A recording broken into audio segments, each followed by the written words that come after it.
In Google Apps 101, we took a look at Gmail, Google Docs, and Google Sheets. In Google Apps 102, we're going to take a look at Google Forms. It's another application that makes up the Google Apps for Education suite of programs. Google Forms can be used either to simply collect information in the form of perhaps a survey. It can be used for creating a quiz online. It can be used for creating a flipped classroom lesson. So to create a new form, it's very easy to get started. If you're already in the Forms app, you go down to the bottom corner, click on the plus sign, choose Create New Form. Or if you're already in your Drive, you can go to the New menu, go down to More. From the pop-out menu, choose Google Forms. Now, I've already started a Google Form, so I'm just going to switch right to it. First thing that you want to do when you create a Google Form is, of course, to give it a title. Okay, in this case, I'm simply calling it Introduction to Google Forms. Now, while you're in the middle of creating your form, if you decided that you maybe started this from a different location than you actually want the form to live, it's very simple to go to the File menu and choose to move it to a new folder, where you'll be prompted to browse out to your Drive and choose a different location for it. After you've gone ahead and given your form a title, there are some form setting options that you can choose from. Because the school district that I work in is a Google Apps for Education district, and we have a Google Apps domain, as it is called, which we refer to as Harbor Apps, I have the choice to say require Harbor Apps login to view this form, which means they have to have an account in my domain. So I could limit it only to my staff or to my students. If you want to automatically collect the information about who the user is because you've required them to log in, then you would choose automatically collect respondent's Harbor Apps username or whatever domain name you might have. If you want to make this available to people outside of the domain, you can leave these two boxes blank. If you want to include a progress bar at the bottom, particularly helpful if you have a longer form, you would choose this option. If you want to limit the responses so that each person can only respond to the survey once, you can go ahead and choose this checkbox here, but you would also want to make sure that you're requiring them to log in. That's the only way you're going to be able to ensure that each individual only logs in once. And if you want to make sure that each person gets a little different version of the form or the survey, you can choose to shuffle the questions.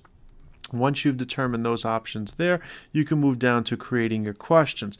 Now, I've already included a title for this form, and if I chose to, I could include a form description. I've also added 5 different questions to this form. Once the questions are created, you can simply edit the button and make changes to it. If you wanted to add a new question, it's very simple to do. You could simply say, Add New Item. And if you choose Add New Item, as I did on my form, I've noticed that I have 2 fields left that I would like people to indicate some information in. So I'm going to add a new form called Name. And when I create this, a new question called Name, and when I create this question, I have the option of what type of a response I'm looking for. It can be simple text, short text box, a longer paragraph text box, a multiple choice, which means they have multiple items to choose from, but they can only choose one. A checkbox, which means that they can choose from a list of items using checkboxes, but they can choose more than one response. They can choose from a list. They can have a scale response, grid, date, time. So there's a few different options that you can choose here.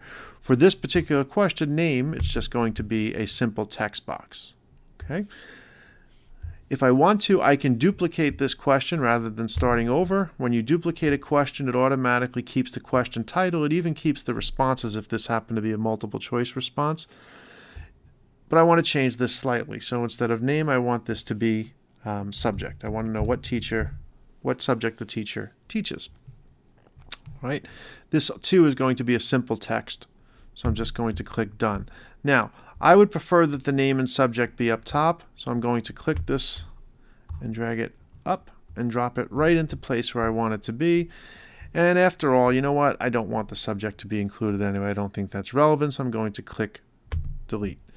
You have options for when the person taking the survey completes the survey, what appears on what's called the confirmation page. This is the default. Your response has been recorded. You can change that to be any text you want. You also have other options that you can include along on the confirmation page. If you want to view what this form looks like at any point, you simply click the View Live Form button.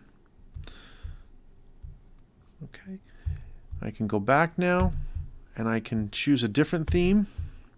If I chose the default theme and then went to view the live form, it looks very different. The questions are all the same, but the design or the layout of the form is different. I'm going to go back though and choose a different one altogether here. Let's just choose this as our form, as our theme. Again, we can say View Live Form to see what it looks like, and this is what the form will look like with the new theme. And now it's important to note that the responses to the questions are actually captured in a completely different program. They're not actually captured in Google Forms. Instead, the responses are captured in Google Sheets. And if you click the View Response Form, you will see the responses as people submit them. There'll be one record for each submission and one response for each question asked. Now, the last thing you can do with your video, with your form rather, is you can insert a video. I can go to the Edit Questions again. From Edit Questions, I can choose to go to the Insert menu. From the Insert menu, I can go down to the video option and it will ask me for the YouTube information. So if I go to YouTube and I click on Share, I can grab the information there. I can go back to my Google form. I can say find it, select it, and there. And I'm going to choose to center the video, and I can actually make it a little bit bigger than it is. So that's a little bit easier for them to see. And when I click Done, I can decide the video probably should be under name.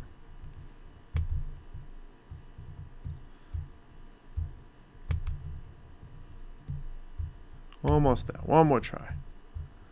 All right, how about we move that one?